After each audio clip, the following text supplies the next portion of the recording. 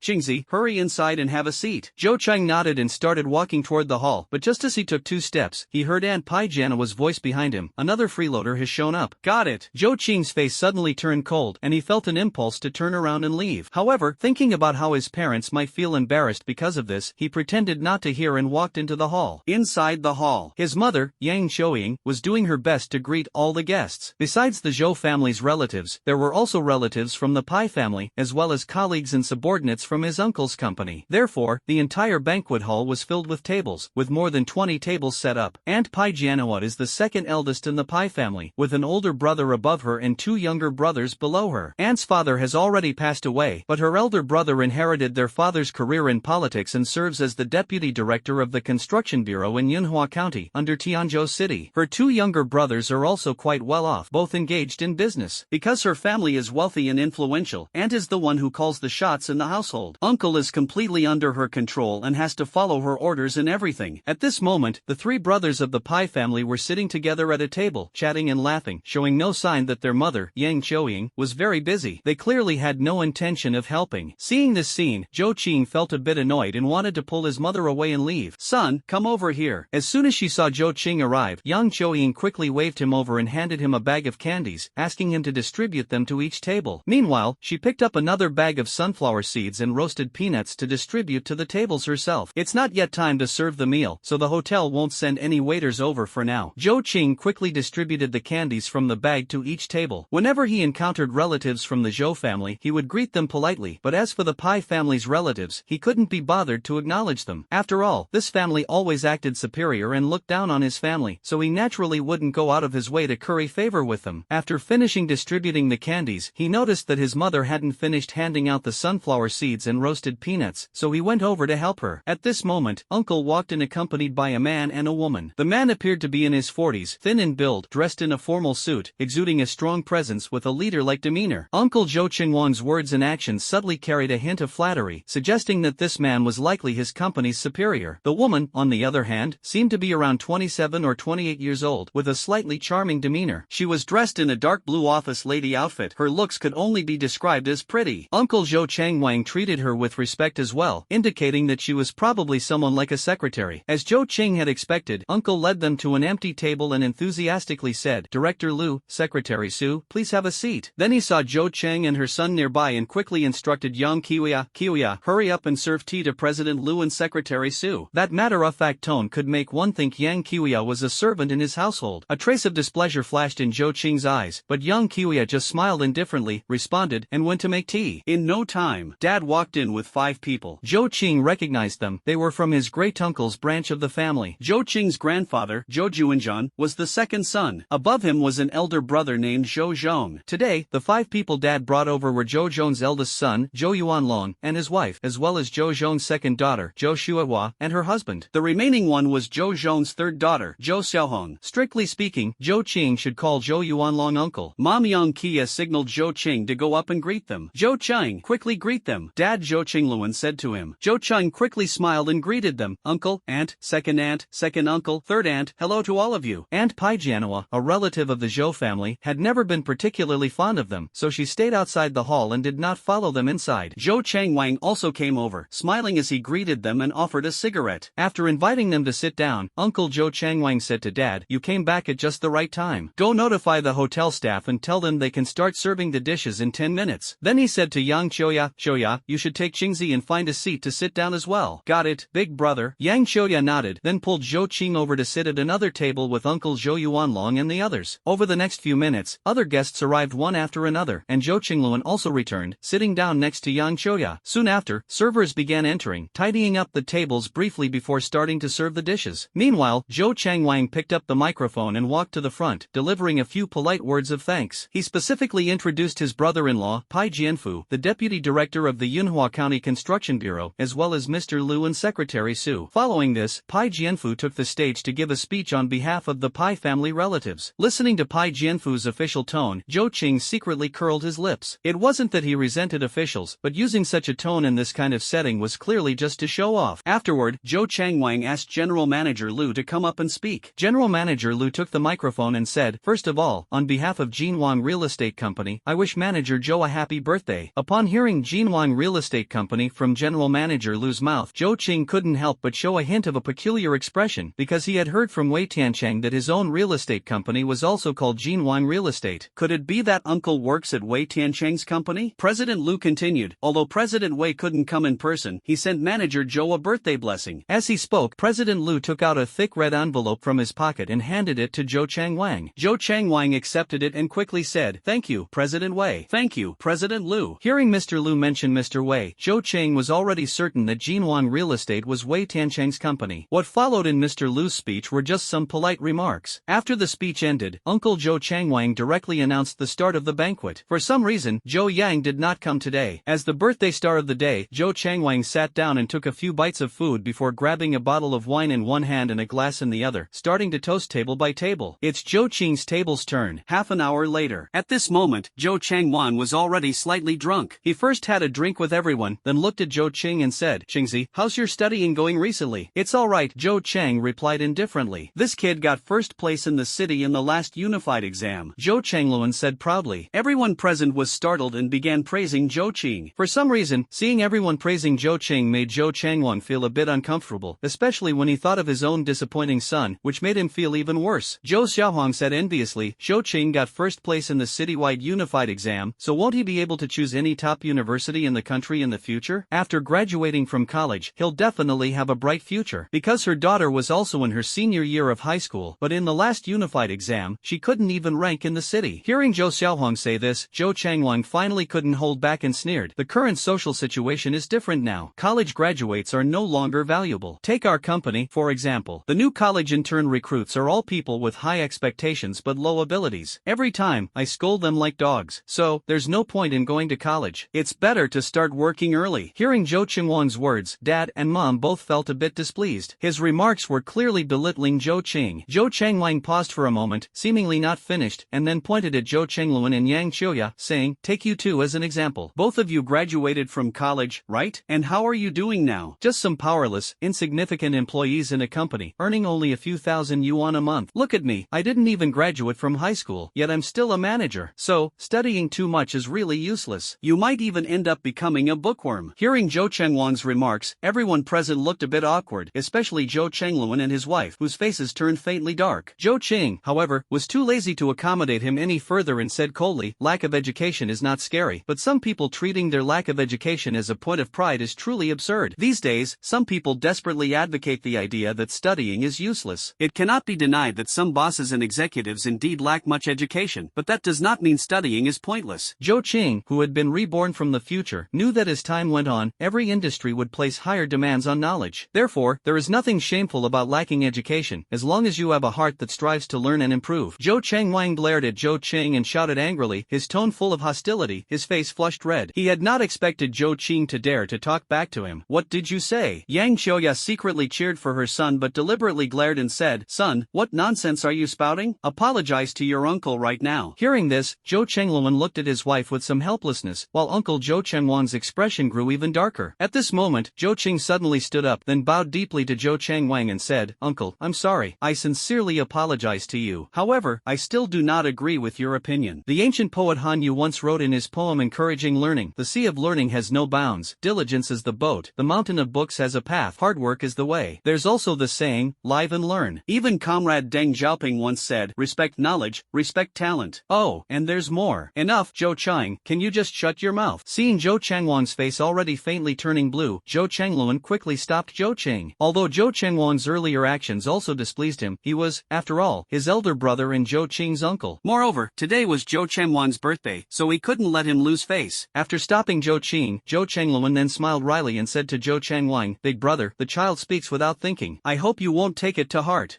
What fine sons the two of you have raised." Zhou Changwang glared fiercely at Zhou Chengluan and stormed off in a huff. "Son, well done," Mom whispered to Zhou Qing, even deliberately winking at him. Zhou Qing smiled, feeling a small sense of satisfaction. In fact, he had wanted to further question Zhou Changwang about whether he had surpassed the ancients, surpassed the people of the world, and even surpassed the greats. Unfortunately, Unfortunately, Dad interrupted him, otherwise, Zhou Chengwang's expression would have been even more remarkable. Zhou Chengwang forced a smile as he finished toasting the others, then went with Pai Jianhua to toast the members of the Pai family. What's the matter? You're not happy about being asked to toast? Looking at Zhou Chengwang's cold face, Pai Jianhua felt displeased. It's not that. I'm just furious because of that little brat Zhou Qing. Zhou Chengwang said angrily. Humph, I told you long ago not to invite their family of 3. Every time they come, they just bring their mouths to eat for free, always trying to take advantage of our family. Pai Jianhua snorted coldly. Hearing this, Zhou Chengwang felt slightly guilty. In fact, Zhou Qing's family did give a gift, and this time Zhou Qingluan directly gave him a red envelope with 1,666 yuan. However, since Pai Jianhua was strict about money, he couldn't help but want to stash some private savings. So, he used the excuse that it was inappropriate to accept gifts between close brothers to claim that Zhou Qing's family hadn't given anything. Don't say that. Chengluan is still my own brother. Bah! So being your own brother means he should take advantage of you as his elder brother? Every time they have an event, we always give gifts. Pai Jianhua grew increasingly dissatisfied. Mentioning this matter made Zhou Chengwang even more guilty, as he had also pocketed these gift money as his private stash. Alright, today is a day of celebration. Let's not bring up such things. Go ahead and offer a toast. Worried about being exposed, Zhou Chengwang quickly pulled Pai Jianhua to the Pai family's table to offer a toast. Finished toasting, Zhou Chengwang and Pai Jianhua returned to their table. At this moment, Secretary Su suddenly received a phone call, then said to Zhou Chengwang with a joyful expression, Manager Zhou, General Manager Wei happens to be in the hotel as well. He said he wants to come over and toast you. Ah! Zhou Chengwang was instantly energized and said with great delight, General Manager Wei is coming? How about we go and toast him instead? No need. It's a bit inconvenient on his side, and besides, General Manager Wei is almost here. I'll go outside to greet him, Secretary Su said with a smile. Let's go together. Let's go together. For a moment, Zhou Chengwang, General Manager Lu, and Secretary Su all stood up and headed outside the hall together to welcome the arrival of General Manager Wei. Although Jinwan real estate couldn't compare to the Zhang family, it was still considered relatively strong in Tianzhou, with total assets already exceeding 3 billion. Recently, they had even acquired a prime piece of land, and once the residential complex opened for sale, the company's market value was bound to increase significantly. As the major shareholder of Jinwan real estate, Wei Tiancheng's personal wealth was reportedly over 1 billion, which made Zhou Chengwang take him very seriously. Wei Tiancheng entered the wealth hall surrounded by admiration. Very soon, Mr. Wei, please take the seat of honor, Zhou Chengwang said warmly. Old Zhou, you're being too polite. I won't sit. I'll be on the other side as I need to accompany a certain city leader. I just came over knowing you're hosting a banquet here to offer you a toast. While speaking, Wei Tiancheng smiled and raised his glass. Come on, everyone, let's wish old Zhou a happy birthday. President Lu, Secretary Su, Zhou Chengwang, and the others quickly raised their glasses in agreement. After finishing a glass of wine, Wei Tiancheng patted Zhou Chengwang on the shoulder and said, Old Zhou, you're the birthday star today, so you're the most important. I won't disturb you here. Drink well, and if you get drunk today, I'll give you a day off tomorrow. Ah, President Wei is really humorous. Everyone burst into laughter. Alright, I'll take my leave now. Wei Tiancheng put down his wine glass and prepared to leave. President Lu, Secretary Su, and Zhou Chengwang also put down their wine glasses, ready to see him off. Just as Wei Tiancheng turned around, he suddenly caught sight of a figure at the neighboring table. First surprised, then delighted, he quickly walked toward that table. Seeing Wei Tiancheng walking toward him, Zhou Qing's eyes revealed a trace of helplessness. Meanwhile, Lu, Secretary Su, and Zhou Chengwang were completely puzzled. Mr. Zhou, hello, I didn't expect to see you here. Before even getting close, Wei Tiancheng extended his hand with a big smile. Zhou Cheng had no choice but to stand up and shake hands with Wei Tiancheng, saying, President Wei, what a coincidence. Zhou Chengwang was dumbfounded. Seeing this scene, Pai Jianhua was also dumbfounded. President Lu and Secretary Su were also completely puzzled, not knowing who this teenager, who looked like a high school student, could be. As for Zhou Chengluan and Yang Qiuya, the couple also found it quite unbelievable. Wei Tiancheng had arrived in such a high-profile manner, so they all knew he was Zhou Chengwang's boss. But why would Zhou Chengwang's boss be so polite to their son, addressing him so respectfully with you at every turn? Wasn't this a bit too courteous? In fact, if Zhou Qing were only skilled in gambling, Wei Tiancheng wouldn't have been so enthusiastic. Although Zhou Qing had helped him win the bet, he had paid for it after all. However, just yesterday, he had heard an incredible story at the Yinxiao Club. A young man named Zhou Qing spent over $1 million to buy 23 raw stones and ended up earning over 10 million. He immediately inquired about the young man's appearance, and it was basically confirmed to be Zhou Qing. The speed of making money was simply faster than his real estate development. Thinking back to that night at the Grand World, Zhou Qing easily won over 10 million without facing the slightest trouble from Chen Hu. He immediately understood that this young man, skilled in gambling, was probably not so simple. That's why when he saw saw Zhou Qing here today, he was so pleasantly surprised and unexpected, and that's why he acted so warmly. By the way, Mr. Zhou, why are you here too? Wait, hold on, old Zhou's surname is Zhou, and your surname is Zhou as well. Could it be that you two are relatives? Wei Tiancheng asked curiously. At this moment, Zhou Changwang and the others also walked over. Upon hearing Wei Tiancheng's words, Zhou Changwang's heart tightened. Although he didn't know why Mr. Wei was being so polite to this little brat, if this little brat said something inappropriate to Mr. Wei, it might affect him, and then what would he do? So, he quickly interjected, I am his uncle. When Wei Tiancheng heard this, he immediately laughed and said, Ha, who would have thought, old Zhou, that you are actually Mr. Zhou's uncle? This is truly fate. Suddenly, an idea struck Wei Tiancheng, and he said to manager Lu, old Lu, the project director for the Caesar community hasn't been decided yet, right? That's correct. Manager Lu nodded. I think old Zhou is a good choice. Why not let him take the position? Wei Tiancheng suggested. I think it's great too. Mr. Lu nodded. Zhou Changwang, who was standing nearby, was overjoyed. The position of project director for the Caesar community was a highly lucrative one. Several senior managers in the company were vying for it, while he, an ordinary manager, had no choice but to step aside, not even qualifying to compete. Now, Mr. Wei had unexpectedly entrusted this position to him. It felt like a pie had fallen from the sky, leaving him ecstatic. Pai Jianhua poked him and reminded, aren't you going to thank Mr. Wei? Ah, thank you, Mr. Wei. Thank you, Mr. Wei. I definitely won't let you down. Zhou Changwang stammered. Old Zhou, I'm good friends with Mr. Zhou, so you should thank Mr. Zhou. You really have a great nephew. Wei Tiancheng said again, patting Zhou Changwang on the shoulder. Although he didn't explicitly say that you got this project manager position because of Zhou Qing's influence, such obvious words are hard to miss. So, for a moment, everyone looked at Zhou Qing in astonishment. Zhou Cheng, on the other hand, was speechless. This Wei Tiancheng, with good intentions, had messed things up. However, he didn't stop him. Although he didn't want to let his uncle benefit so easily, if he really did something about it, his father would definitely be the first to not let him off. Zhou Qingwang's face stiffened, and a strong sense of worry suddenly surged in his heart. Although Pai Jianhua didn't understand what the Caesar Community Project was, she could tell from Zhou Qingwang's expression that it must be a very good location. Otherwise, he wouldn't be so delighted. As a result, she was also very worried, fearing that Zhou Qing might say something that would directly make Wei Tiancheng change his decision. Fortunately, Zhou Changwang was quick-witted and promptly said, President Wei is absolutely right. Zhou Qing is indeed the most outstanding among the younger generation of our Zhou family. In the last unified exam, he even ranked first in the entire city. With his grades, he can choose any top university in the country. The people at Zhou Qing's table heard Zhou Chingwang's words, and their expressions were somewhat peculiar, holding back laughter in their hearts. Wei Tiancheng already knew that Zhou Qing was still a student. Hearing that he ranked first in the city, he was somewhat surprised and repeatedly praised, Mr. Zhou is truly extraordinary. Zhou Cheng said indifferently, President Wei, you're too kind. Since you still have matters to attend to, don't let us hold you up here. Upon hearing this, Wei Tiancheng laughed again and said, Mr. Zhou is absolutely right. Then I'll take my leave first, and we'll meet again when we have the chance. Take care, Mr. Wei. Zhou Cheng nodded, his expression very calm. Mr. Wei, let us see you off. Zhou Changwang breathed a sigh of relief, feeling somewhat fortunate that Zhou Qing hadn't undermined him, and Zhou Chengluan and Yang Qias looked at their son meaningfully. Vaguely, they felt that they might not really understand this son of theirs. Zhou Qing also gave a wry smile. There were some things he had intended to keep hidden for a while longer, but with Wei Tiancheng's appearance, he had no choice but to confess certain matters to his parents. After sending Wei Tiancheng off, Zhou Changwang returned to the hall with a face full of joy. However, upon seeing Zhou Qing's family, his expression stiffened slightly. He then pulled Pai Jianhua aside and whispered, Honey, let's go toast Chengluan and his family privately. I'm not going. If you want to go, go yourself. Pai Jianhua still couldn't bring herself to soften her attitude. After all, she had never shown a friendly face to Zhou Qing's family before. Zhou Changwang said smugly, Do you know how much I can earn this time as the project manager of the Caesar community?